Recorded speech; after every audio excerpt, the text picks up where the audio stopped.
So, ayan, tayo naman ay magluluto ng sitaw na adobong. Ayan, sitaw na adobo guys ang ating iluluto. Ayan ang ating sahog, ang hipon. Ayan ang ating bitsin, paminta, suka, tuyo at mantika guys. Ayan. Ayan na guys, atin nang pinapainit ang mantika. Ayan.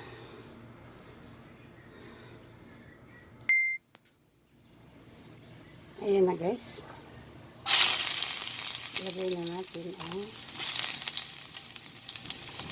luya. Ayan. Dahil mainit na. Ayan. Sunod-sunod na yan guys. Ayan. Buhos na natin para sabay-sabay na. Ayan. Dahil sadyang mainit na guys. Ayan. Pati ang sili ay hinalo ko na rin. Pero tanggalin ko baka umanghang.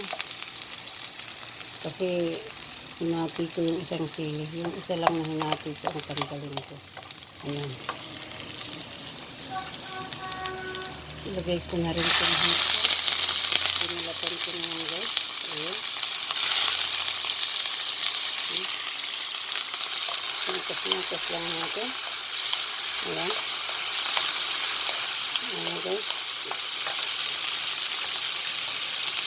Ayan, at ilagay na rin natin ang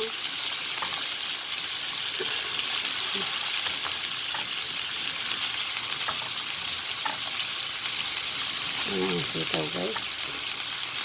Ayan, balik natin ang sili dahil meron siyang sabaw. Ayan. At ating inikos-nikos. Ayan na guys, nilagay ko na ang mga sangkap. Nandiyan na ang paminta, bitsin, at toyo. Ayan, hindi ko pa nilagyan ng suka kasi hinayaan ko munang magkaroon ng lasa bago ilagay ang suka guys.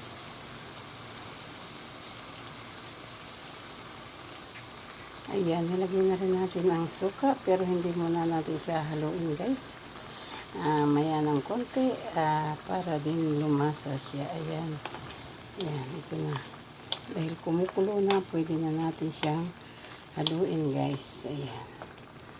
At tatakpan muna natin ang ating sitaw. Ayan. Ayan na siya guys.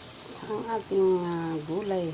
Kumuha rin ako ng kangkong dun sa aking talbos. Sa aking tanim. At ayan. Sinahog ko rin. Ayan ang aming pagkain ni Lisa ngayon. Yan ang aming ulam guys. Ayan, ang adobong sitaw na may kangkong with shrimp. Ayan. Thank you guys for watching. Bye-bye.